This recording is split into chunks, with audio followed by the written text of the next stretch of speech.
And we are live again. So hi everybody. Good nice evening. to see you again. Thanks for joining us again. We're going to do a what do we call this? We're going to have questions and answers, and we're going to talk about spirit guides, connecting with spirit guides, and about your spirit guides. And I'm sure most of you are aware about your spirit guides. I'm just going to show you very quickly. We'll talk about those in a minute, Jane. When we do our talk, because we're going to say hello to a few people first as they come online. Hi, Nana. Hi, Nana. Yeah, nice to see you guys. Yeah, and Carolyn. Sorry, you missed this live. You haven't. You are live, girl. You are live. And he's alive, and I'm alive. That's an old message just come up accidentally. You might have come on earlier. We're alive. India. Hi there, guys. Again, nice to see you all. Yeah, don't forget to start planning your questions for later on too about all these spirit guide questions. And as we have a little chat about it beforehand, greetings and blessings from Mexico. Riva. Yes, all over the world again. Hi from Wales, Jane, Craig, and everyone. Yes, everyone's in the background there. Actually, we got Domenico in the background doing all the production for us and making sure we get all your questions up. Hi from Cyprus, Gail. Oh, I know Gail. Hi, Gail. Yeah, of course we had you on the other day. You came on with me for the patron thing, which was nice of you. So people might know you by now, Gail. Noreen. Hello again from Brighton.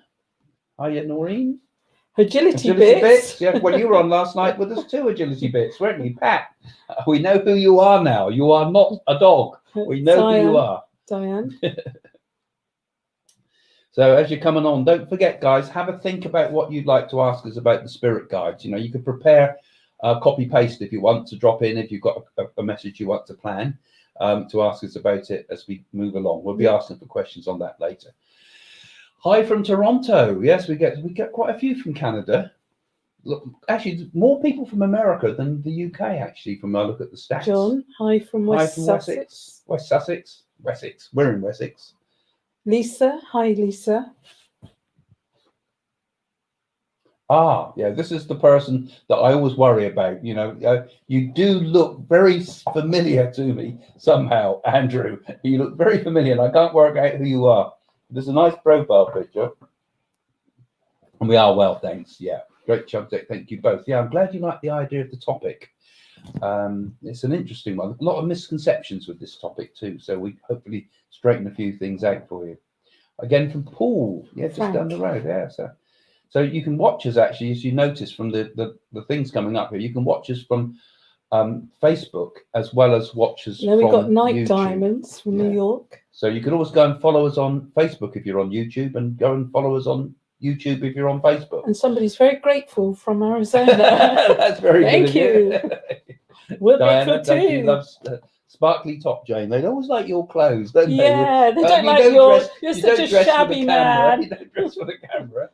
Angel love. Hello, Craig and Jane. Greetings from Italy. Oh wow, Italy. Yes. Well, we hope to visit there soon.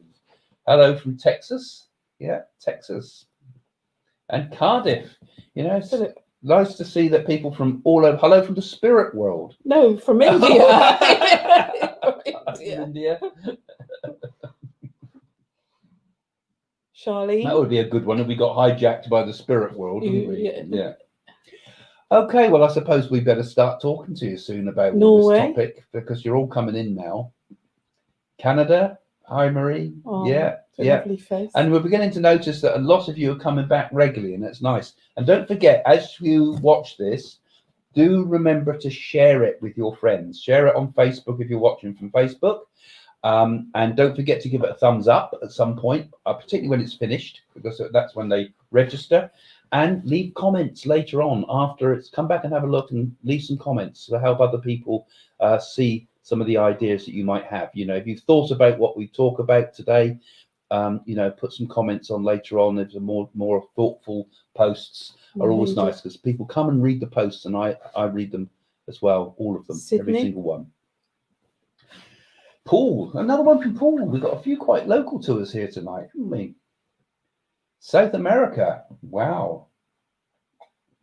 There's a lot of interest in all this spiritualism and spiritism in South America, I know, and in the unusual healing techniques. Sheila. Colorado. Right. Colorado. Wow. Germany. We've had you, Patricia, before quite a few times. And from Liverpool. Right. All over, everywhere. Oh, that's good. That's because I've had my coffee, Lisa. I'm so stuck with gin. Yeah.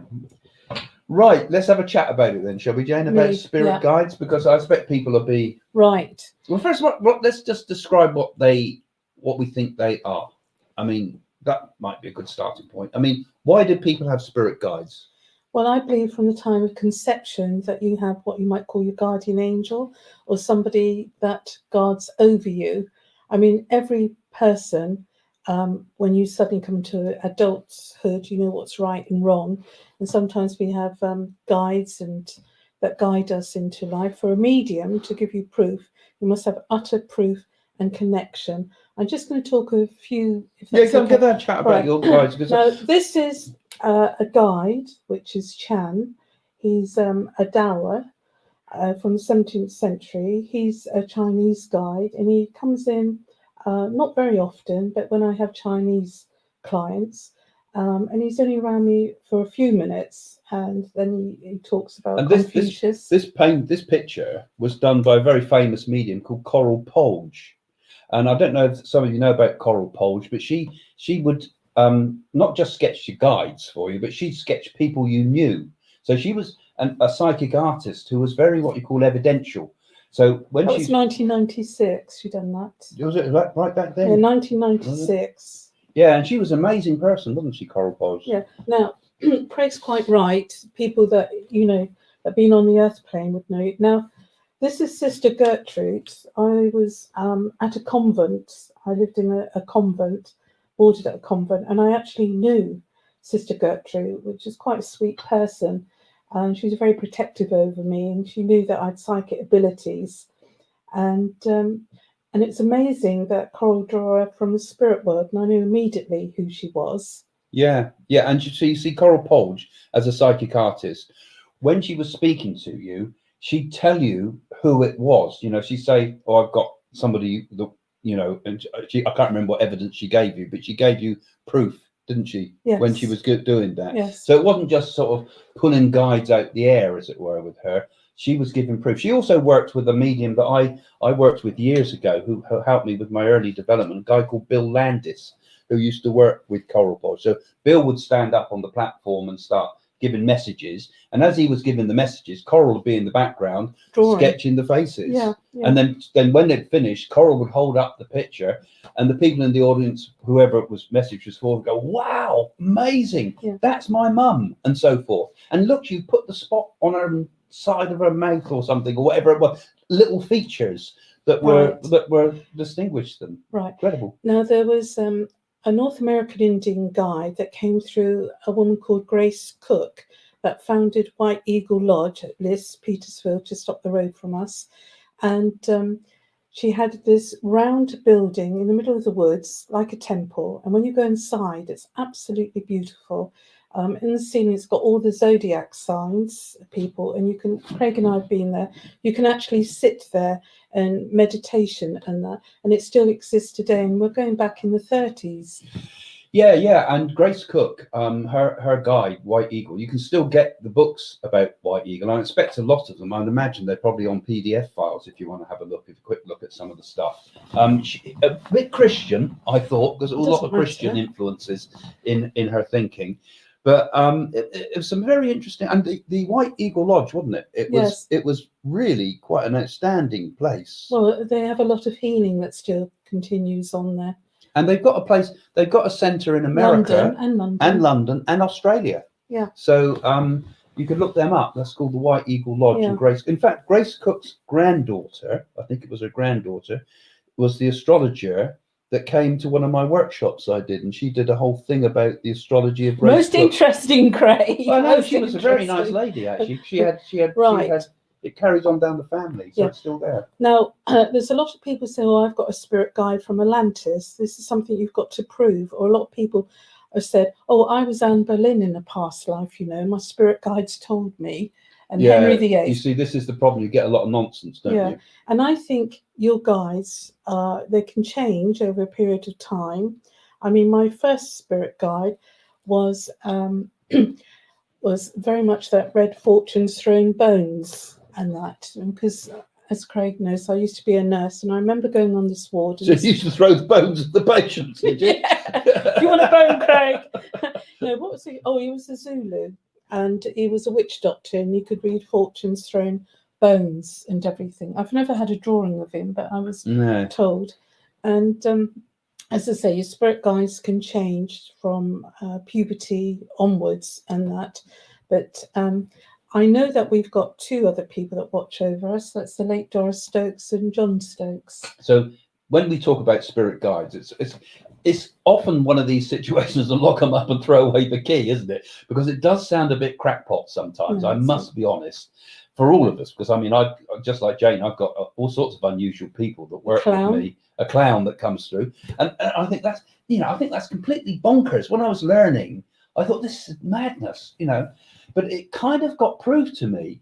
And that clown comes and works with me only when I'm working with a public audience, and I suddenly feel, I feel a clown with me, and I find all the funny stories in the audience connected particularly with false teeth stories. So he seems to always find these crazy stories, and I wonder to myself, what is this? Is it some splintered part of my own personality, which I'm sure it's not. It could be. Are you sure about that, Craig? Is it a form that the person's taken, that the spirit is working through some form of almost a module that they've made, that I can recognize that this is the funny guide, which I think is probably possible. But it definitely happens, and I for a long time, it took me a long time to accept that, these strange characters I can remember come through. Coral Polge done another drawing of, she said that it was a relative of mine, had ginger hair. It's like a 1920s flapper girl. And I thought, I don't know anybody like that in the family. I'll ask my mother. And my mother said, oh, yes, that went on your grandmother's side with the auburn hair, and it goes back to Ireland. There was a lot of Irish connections. Yeah, I remember Coral Polge also. I mean, she was good, wasn't she? I mean, she also brought through Richard Parker. Did a drawing of Richard Parker, who is the family member in my family, which you'll see the videos on our site, if you like, about he was eaten, wasn't he? Eaten by his shipmates. But that was an interesting one that came through. Well, this guide, Chan, it's most interesting because I had Sun Sun. Yes, he came through, and this spirit guide actually brought him through to his great granddaughter. So I felt that's why he was destined to me to help Chinese people. Yeah. I've got some pictures of my guides that I should have got hooked to make. I'm not sure where they are. I put mine in and filed them away somewhere. Oh. But it is interesting when you get that. And Coral Polge was particularly good at helping people get some ideas like that. I mean, there was a lot of famous spirit guides that talked through a number of people in trance, such as, for example, Cyril Birch, wasn't there, through Maurice Barbanel.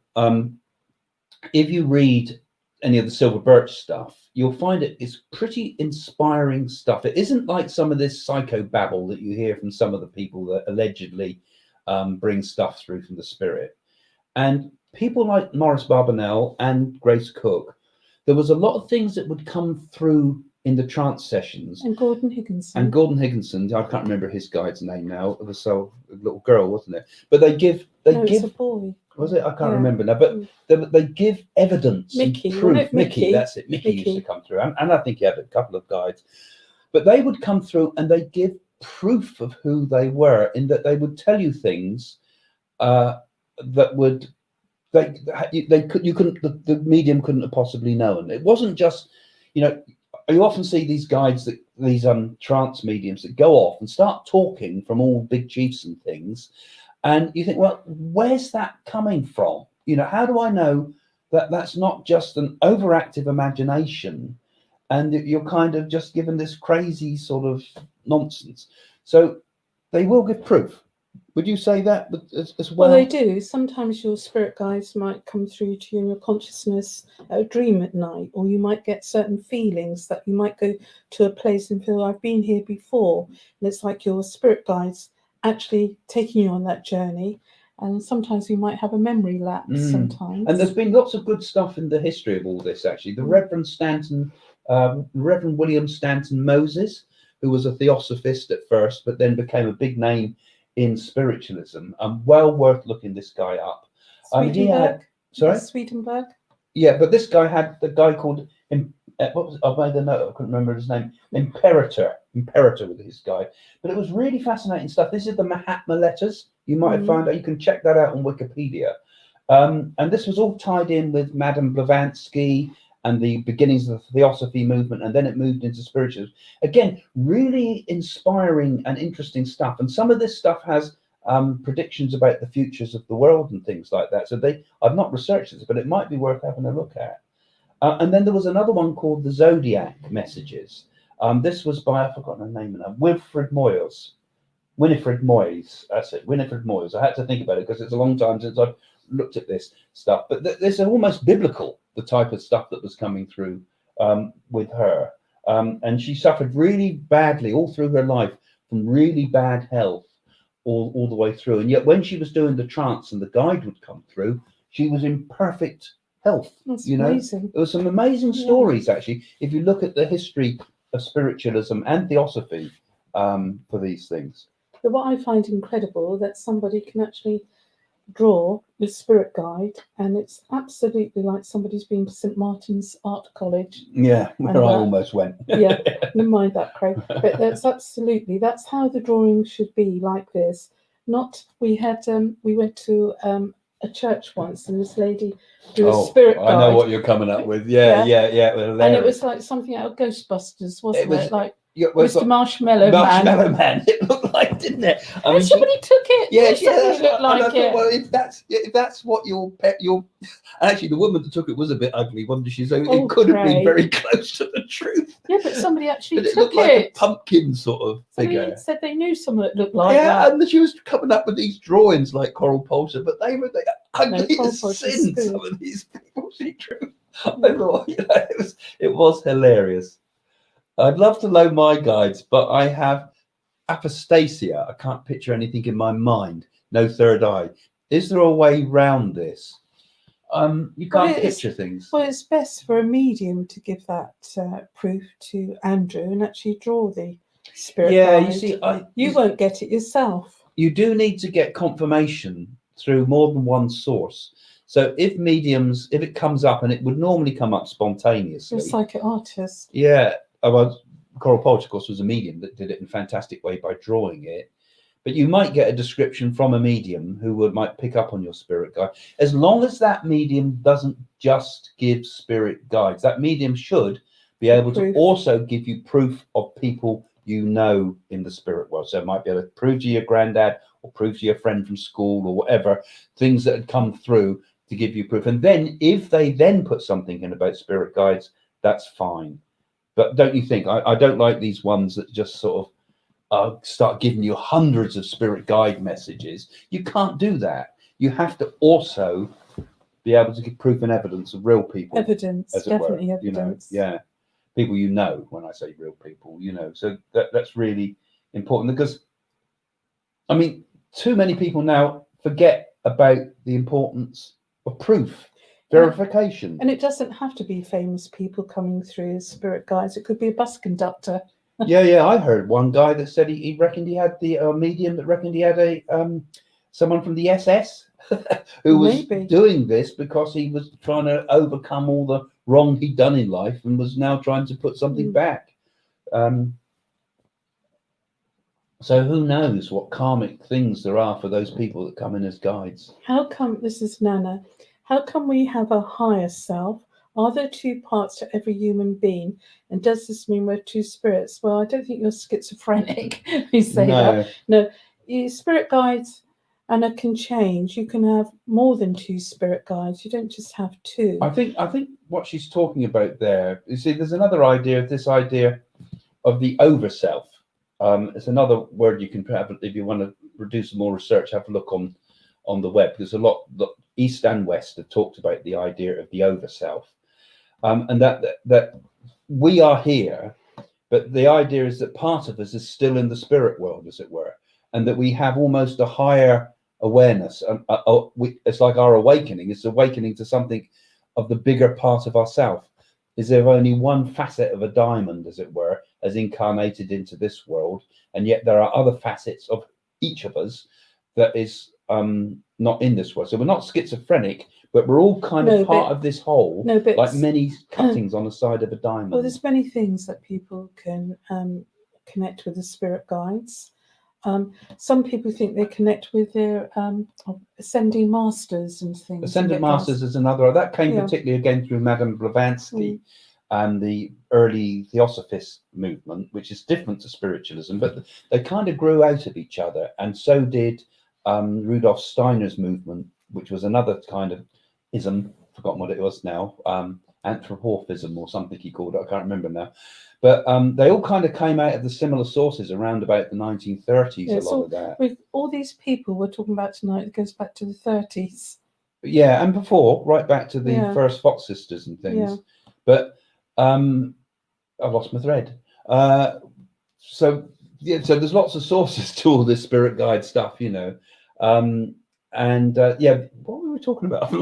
I'm losing it, Jade. I'm losing it. Or you're talking about, you know, the higher self. Oh, the higher self and things like that. Yeah. So a lot of these things root back to early ideas like Theosophy, which became quite a big movement in its time, you know, and even Gurdjieff and Ouspensky and Orage. These people were all, there was a sort of a huge mystical awakening, and also people like W.B. Yeats, the poet, got involved in all these things, and from that we started to get a lot of influences from the East, because you were talking about the Ascendant Masters, that's what it was. And Blavatsky particularly went to India and started with this idea that there was a group of people in India, first of all, who were guiding humanity on a spiritual level. She could well be right, from the Himalayas, she felt. And that this was also connected to this idea of these Ascendant Masters and things like that. Her books are pretty heavy going. I've skimmed them, but I haven't read them full cover to cover. Right. Yeah. So, got any more questions? Cassie, just tuned in. You may have answered this, but how can an ungifted individual find out about the spirit guide? You've already answered that, haven't you, about linking up to a medium? Yeah, I think the mediums would help you, but you see, I didn't know anything about spirit guides really until you sit to develop for mediumship, because I think people would like to have this idea that there's somebody there helping them. And I think we do have someone there helping us. But when I developed my mediumship and I sat in circle, there was a very strong closeness to this idea of the spirit guides helping with all different aspects of the connection between the two worlds. Now, when I do mediumship, it's completely in the background. It's as if I don't have any guides. I don't need them. Well, I need them. They're all working there. But I don't need to be able to know that they're there and see that they're there. I just know that they're working almost through my unconscious mind in the background. I feel more aware, actually, when I'm tuning in, of people I know in the spirit world. So I would have said, so if you call yourself, you know, ungifted, but you know, we're all gifted in some way or another, I would say connect to the people you know in the spirit world, you know. So if you've got someone over there, an auntie or a mum or a nan or someone, use that as your connection point to the spirit world, because they can guide you, and maybe their wisdom can sometimes be increased by the spirit guides working through that channel. I think Cassie might get it through a drawing. You might suddenly get inspiration and wanting to draw something. I feel very strong about that. I think drawing is a good way to open up your unconscious mind, particularly doodling, actually.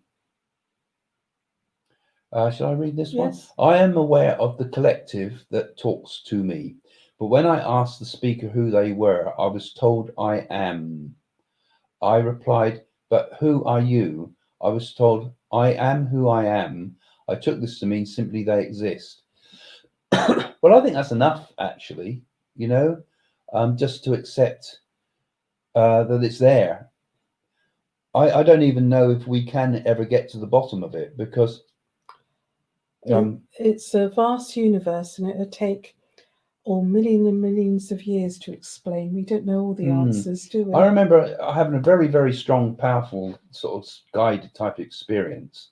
And I said to the guide, well, how do I know you're real?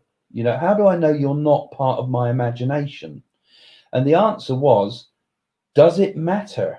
That's very true. Well, I suppose it does matter on some level, but actually, as long as the information that's coming through is correct, I shouldn't be too worried about getting obsessive about the source of it, as long as it's coming through. So it could be a splintered part of our personality, which I actually don't think it is, but it's a possibility. Or it could be just some unconscious mechanism in the brain to help you to do this. Or it could be another spirit taking on the shell of another spirit, sort of like that takes on the what we call the shell, astral shell, and animates it so that we can use that as something recognizable, and so on. There's all sorts of, but ultimately, all that really matters is the mediumship good? Are you getting correct information? Is the evidence there? And are you able to use the spirit guides as a method to give proof of the spirit person? Can I say another thing? True mediums don't use tarot cards. Well, that's often on tangent there, Jen, but absolutely. Mediumship, as we're kind of describing it here, really, it has to be like a pure channel, doesn't it? Yeah. Blanche. Interesting knowing if our spirit guides can help me as communicate with those loved ones that have passed. They can. Do you answer that? Well, again, it's a bit like we were saying earlier. I mean, the spirit guides are there as for what function? Guidance. They're partly protection, some people say. They're partly to help you to organize it. I mean, if Jane and I are, say, on the theatre or something, and you've got a whole load of messages to get through, I'm sure that what happens on the spirit side is that they line everybody up, because you give one message and next thing you know with someone else and all the information's there. And I'm sure they must have to get organized on the other side too, you know?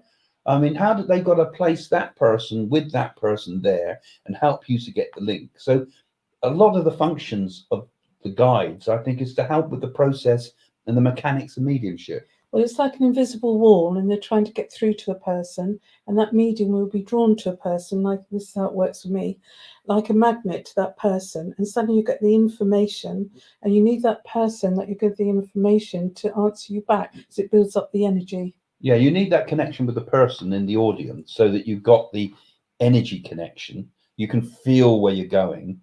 And then it goes beyond just the connection, doesn't it? Because you then feel the spirit will click in, as it were. And it's not just picking something psychic up from the person, because a lot of people claim to be mediums, but all you're doing is picking up psychic information, memories perhaps of that person.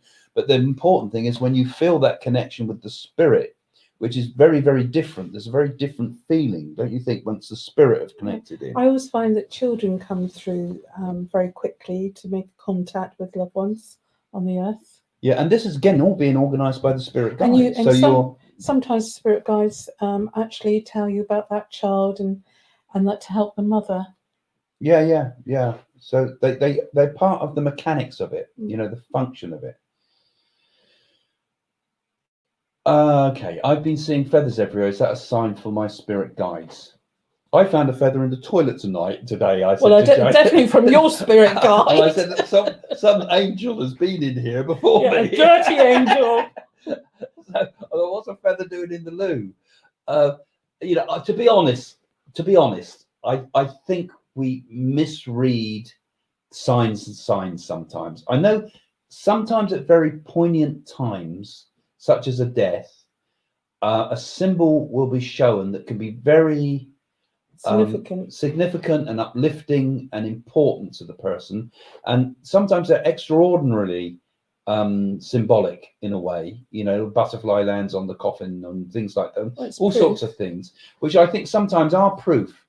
But then when there's birds everywhere and there's feathers everywhere, and I think too many people overread into things around you, you know, oh, there's a sign of a feather. And let's face it, spirit guides are not that, okay, we might call them angelic beings, but they don't, the wing is symbolism from Christianity, but further back to Sumerians and right back there, they had winged figures as a symbol of transcendence, or as space people. And don't forget, spirit guides are people that actually have lived before on the earth plane.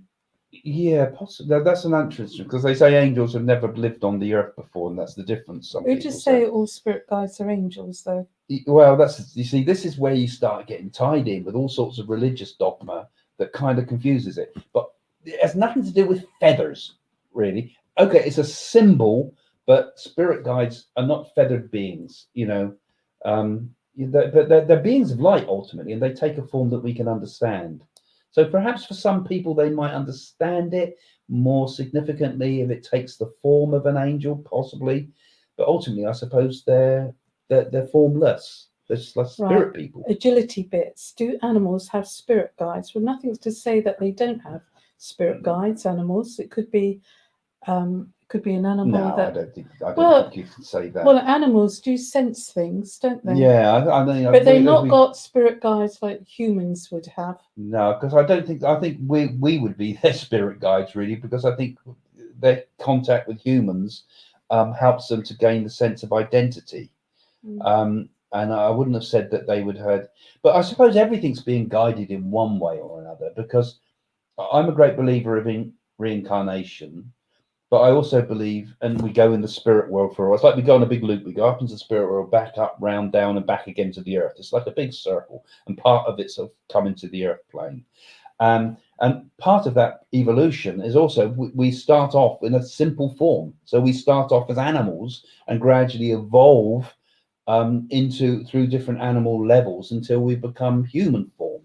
So, they say it's very important to take a human form. And I think all of it, I suppose, is being guided by, the consciousness, the collective consciousness of the universe, I would call it, Chinese believe that people go back as animals, and if they've done bad deeds, like they were a pig in the afterlife. Yeah, they say that, don't they? They do. Yeah, I know a few friends that deserve to become insects. God.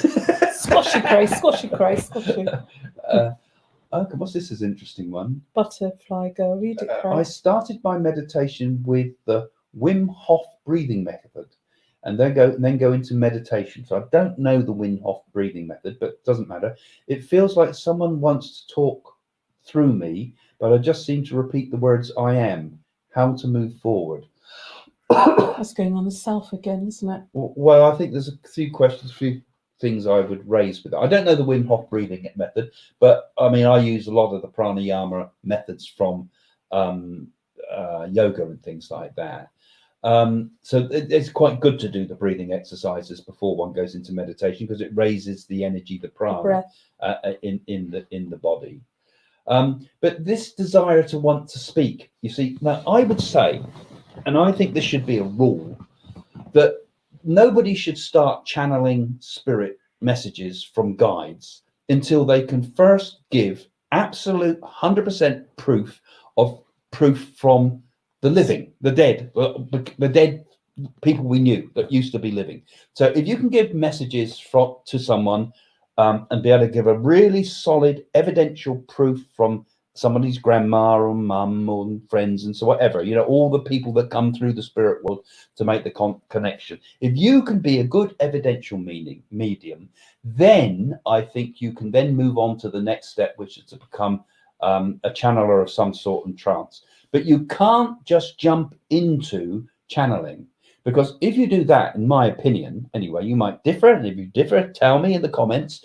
But if you just go in straight into this sort of guide thing, where people suddenly give all this philosophical information, how do we know it's not from your unconscious mind? How do we know that, well-meaning as you might be, that you're not just making it up? So I wouldn't worry about that. I would suggest that you try to find, and this is for anybody that's interested in this type of thing, try to find a good development circle if you can, and they're very rare now, but if you really want to do it, you need to sit with medium that can teach you and develop you. Be 7 years, and it's a good 7 years sitting, and then I would say then do a good 10 years or 15 years of evidential mediumship, and then consider trance. I mean, do you remember when I did that TV program, I was telling you about it. I had one woman there who was not particularly yes, well developed as I a remember, medium. American one. Yeah, and we suddenly we had the TV crew coming round, and she started saying, "I don't know. I think I'm going to go off into a trance." I thought, "Oh yeah, you've never done anything at all proper with mediumship, and so now suddenly there's a camera on you, and you want to go off sort of talking all this made up stuff." That's terrible. And this does happen, and it happens even in spiritualism and all the other movements, because this is channeling fantasy and the ego very often, and the guides are a real good excuse to do that. So that's why, in many respects, the guides are real, but we've got to get it in its place. Don't get too focused on guides. And if it's going to be guides speaking through and channel through people, then it must, in my opinion anyway, it must contain some evidence of survival. Otherwise, we can't trust it. We can't trust it. And that even applies to even any of it, I would say that. Look to see if there's been some proofs. No, I can't say I have. What's Can that? you read that? Okay. Hi, Craig and Jane. Have you ever had a sitting in which the person didn't turn up because he's reincarnated? What they mean there is that the spirit couldn't get through because they've reincarnated already. Well, I suppose sometimes you have times when it doesn't come through. I mean, you can't guarantee but then that you're going to get the spirit through. But I couldn't prove that they'd reincarnated. No, you've got to have proof. Now, I think people generally have a period in the spirit world before they reincarnate. You go through I think a period of in-between state when you first step into the spirit world, where you're still got some of the desires. They say it takes 8 years before generally people can reincarnate I don't on know. a special level. Be a time. I know the Tibetans believe that. Do they? But the time in the spirit's different. But I definitely think we spend generally some time in the spirit world before we come back, and I would have thought a fairly significant amount of Earth time. So perhaps sometimes in some cases where there's been an extreme need to come back to this Earth, and that has often been through accidents. When you get things like in the Bloxham tapes where that child reincarnated in the family next door and believed that his mum was just down the road, sort of thing, and knew all sorts of things. So there are incidences of immediate reincarnation, I suppose. But we're talking about. But I think that's very rare. So we haven't had that. David Clements, is there a high level on this earth, that human level, that perhaps we are not aware of? On the Earth itself, you're talking about there. Well, we can take like this lockdown period, where people will connect. How it brings humanity together. I'm not quite sure what you're kind of getting at there, David. But I mean, is there a higher level on this Earth than human level? So yeah, human level is just one bit of consciousness, and all humans are different too, because some humans are awake and some humans are fast asleep. Some humans Aren't they, Craig? Yeah, me. I think some of us are more awake, and some of us are much more on the automaton. They're living by a robotic mind. So even within the humans, I think we're different. I think we all got the same physical form. But I think some humans are closer to what Nietzsche called the Superman, massively misinterpreted by people like Hitler. But there's this idea that some people are highly spiritually advanced, and they would be different to people that aren't. And so perhaps, but are there other levels of people around the world? I suppose, yes, I suppose so, because like some people living are on a high, very, very, very high level, where they can materialize, where they can be in two places at the same time, where they have massive telepathy and so forth. So there's definitely walking among us people that are extremely highly advanced. Well, the whole planet's on consciousness. And sometimes they keep quiet. Yeah. And the whole planet itself is conscious. Yes. Yeah, true. And of course, there's the spirit people around us, like the spirit guides. For example, they may be super evolved. They may show us themselves to us in a human form, but maybe they're beyond that. And who knows what's around us? I mean, I've not been aware of entities that are highly advanced, entities that would be like, it's an interesting concept. My brain's going on this one. Yeah. Too many sci-fi films. Yeah, see, I could almost see a sci-fi type thing. I think of Carlos Castaneda, where he describes these people in there who are his, like, I forgot what I used to call them now, his benefactors, not his benefactor. They were like his helpers and things like this, and they would take all sorts of strange forms, like cubes and weird sort of. Oh, I don't think creatures. I'd like to meet those kind of people. Yeah, but I mean, Carlos Castaneda was unfortunately, I think it was mainly fantasy, right. but it was based on other stuff. Yeah, true stuff. I went off on a bit of a tangent there. Yeah, too much. So, Stephen, my keys in the back garden door have just swung. Is that a sign? I feel deflated in sense I connect to something, but I'm not a medium. I have feelings, but can't seem to connect. He's obviously getting feelings in his solar plexus here, isn't he? With Perhaps, things. yeah. And perhaps his keys are swinging. Perhaps he's got a little bit of psychokinesis. Would you say of his keys? Could be. I mean, you see, Stephen. Sometimes people often things will move around us, not because there's a spirit around, but because it comes from our energy. And I think the spirit world, if they make any movement in the world around us, they use our energy to do it. They've got to get the energy from somewhere. Yeah. And the best way is to get it from our energy. So it might come from your energy itself. So you might find, like you said, psychokinesis. Perhaps he's got these powers of psychokinesis, you know. Because you get quite drained if you do too many readings, don't you? Mind over matter, or in my case, when it comes, it doesn't matter. Yeah, in my case, it comes to doesn't matter. Mind over batter, perhaps. Shattered, battered. Oh, look at this. No. Good one. Is it possible to have really lousy spirit guide? Everything is impossible, my dear. I suppose. I don't know. I've never thought about that. Yes, you guys what could you say to ideas. You're a lousy spirit guide, shove off. I suppose I think if you've got a spirit guide, it's already planned in advance before you come to Earth. And those of us that get spirit guides, as it were, are those who are going to work with mediumistic. And not even psychic, with mediumistic, because I think the spirit guides primarily, apart from helping us in and out of the world, I think that the spirit guides are there not to really guide us with wisdom, but to help with the mechanics of mediumship. That's my understanding. Yes, I think that's very true. You know, and the rest is up to us. And also towards the end of life, your guides will help you over relatives. And of course, you know, when you're developing on a high level spiritually, as it were, and trying really hard to do something important spiritually, and if you've connected with a guru of some sort, very often, if that's a true guru, they may sometimes be able to connect with you outside of time and space, you know, and they're a living guru, and then you go back to them and they would say to you, for example, you had a dream of me last night and I said this to you in the dream, and they will give, you know, we've seen that happen. And they give proof of something that you know that has happened around you, to give you again evidence and proof. So I think we've always got to be very discerning, don't you think? Well, I think so. And it's like Sharavani connects his energy with us, and he goes to the higher realms, doesn't he? When he said to you, your father's watching over you and your grandfather. Yeah, he knows what's happening. And people have come to see me and then gone to see him. He said to them, Craig said to you this. And I think that's really amazing too, because they've had confirmation through him. Yes. They said the same thing. Yeah, Charlie boy for you, Craig. You want me to read it? Yeah.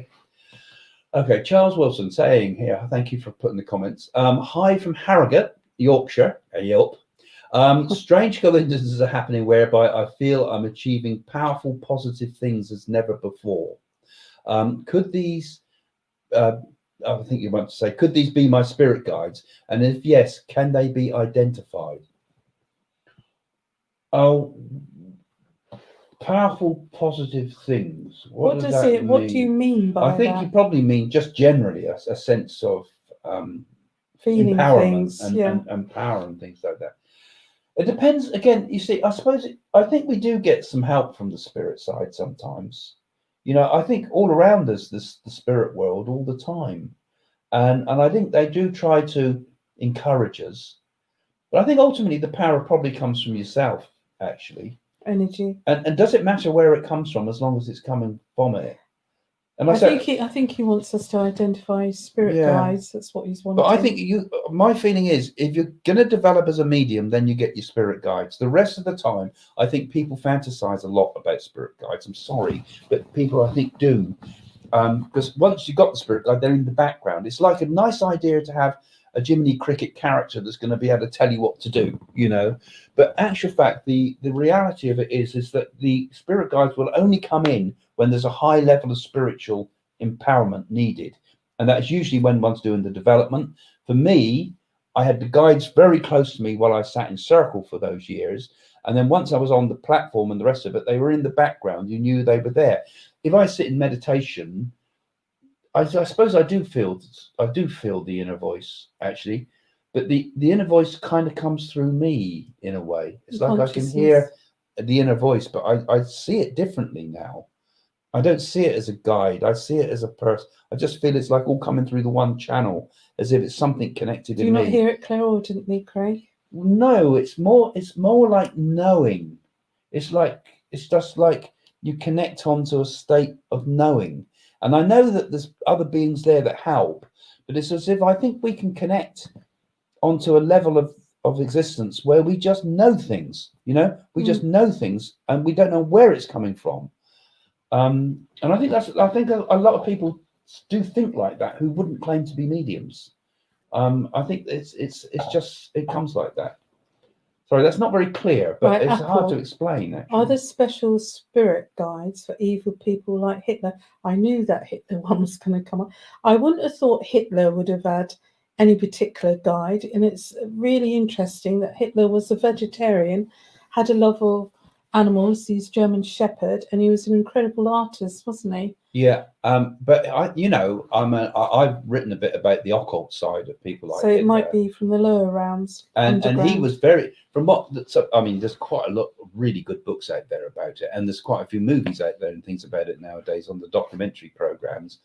But it's pretty clear that the Nazis were very interested in the occult. And Hitler himself has met, I can't remember the name of the black magician he's supposed to have met. Well, he was looking for the 13 Zodiac.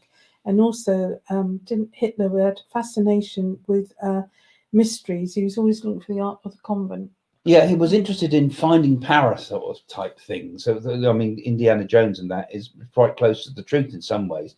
But he did meet a number of really powerful dark force people. And it is documented and provable.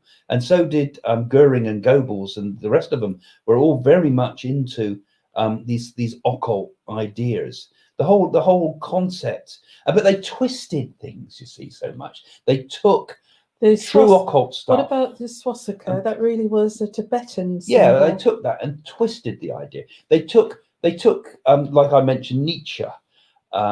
Earlier on, who talked about the idea of the Superman. It was more, his concepts were more of an idea of becoming superhuman type people, spiritually advanced people. But they took it and turned it into a racism type of thing, and turned it into that one race is better than another type. So they took a lot of real spiritual ideas and distorted them and made them into horrible things.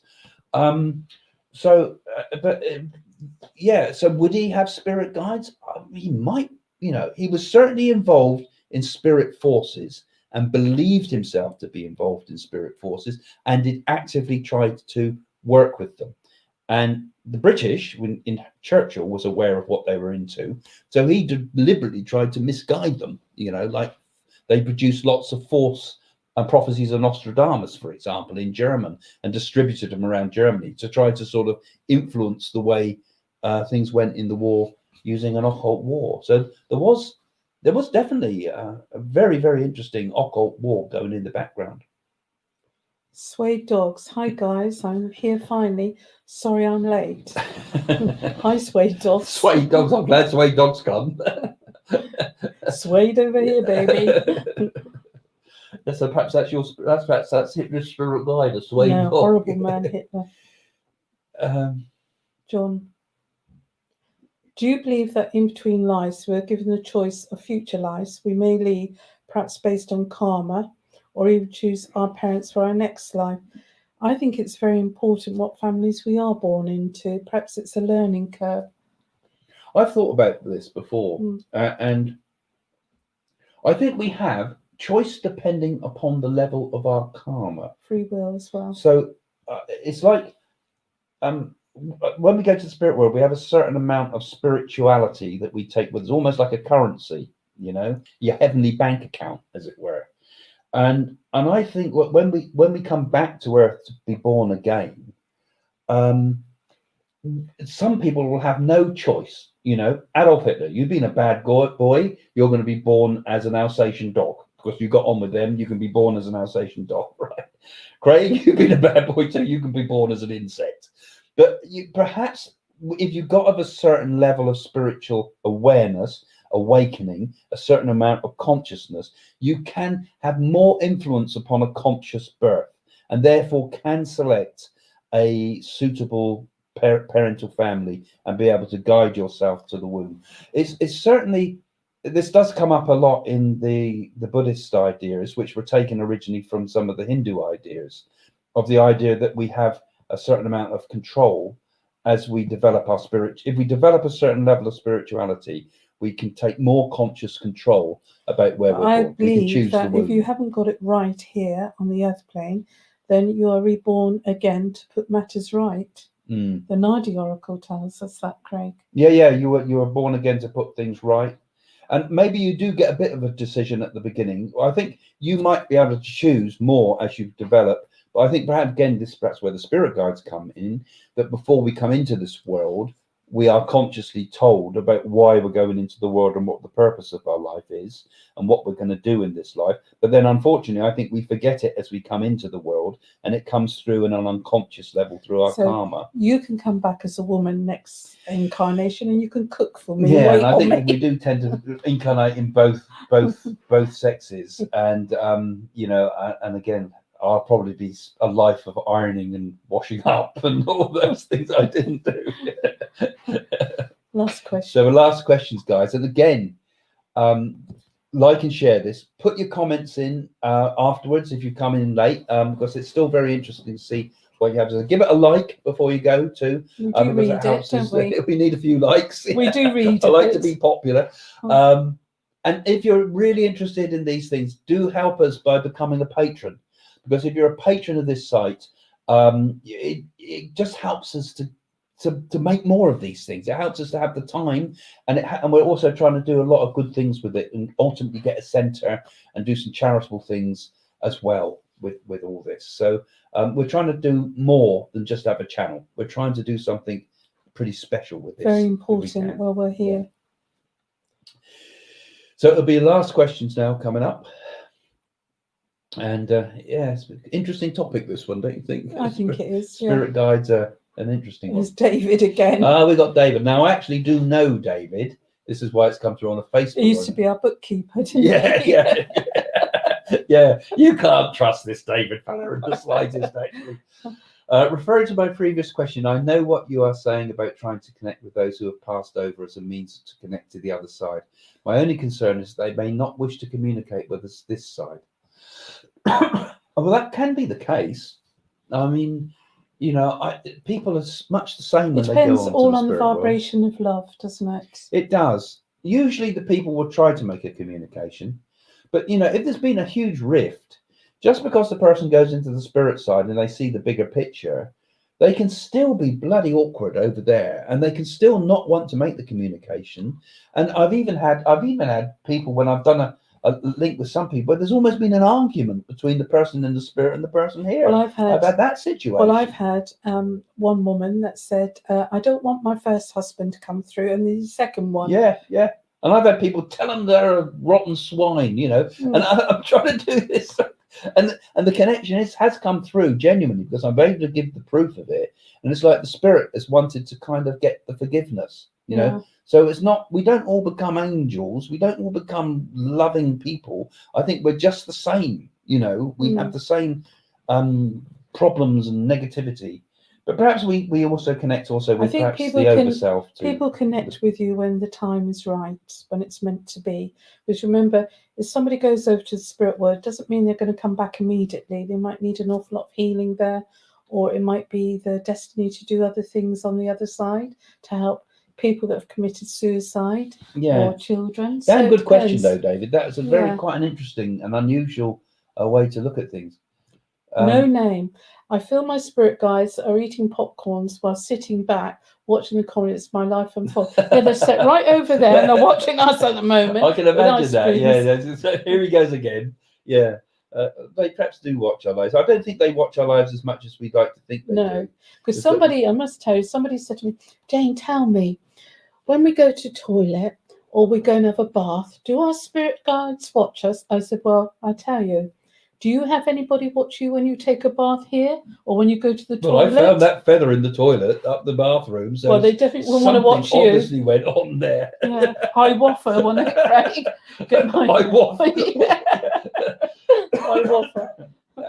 Out of nowhere, had a memory of a family friend who was killed in a motorcycle accident. 2 days later, my friend called her boyfriend was killed the same way. Was this his spirit coming through?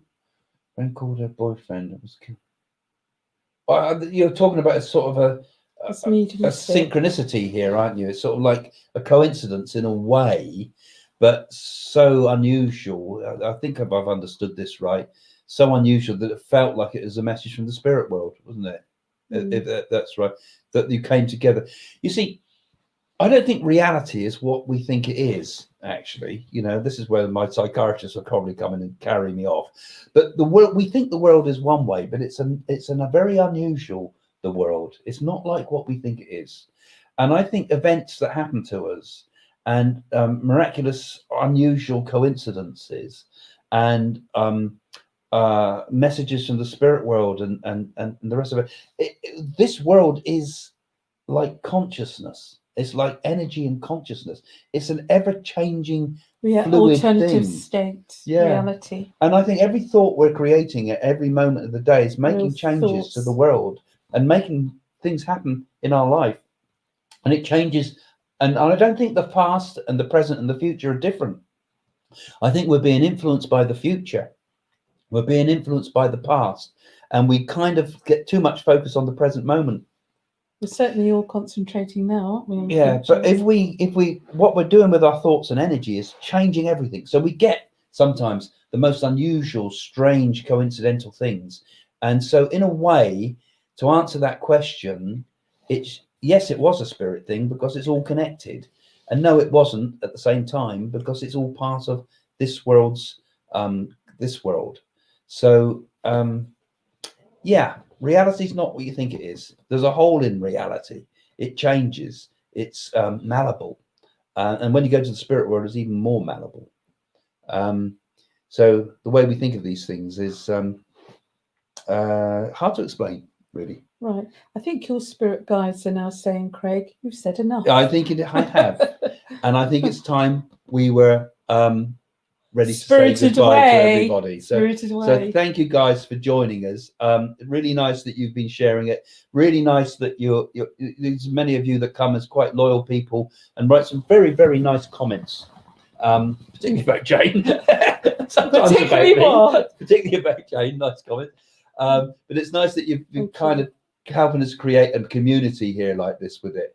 And again, thank you all for just helping us to do our work in a nice way and know that we got kind of a lot of support from you out there, and it's very much appreciated. So always come and have a look at our website sometime too and have a look around it, because there's lots of articles there about our lives and lots of things there you can find out about links to the mystic journey to India. Go and have a look at that there and things like that. The movie, if you've got nothing to do tonight. So thanks. Wow, thank you, Mr. Nicholas. Outfits, me too, perhaps. Yeah. What outfit have you got? How much of an outfit is it? I'll dress up, shall I? Perhaps we should put something like that in front of you.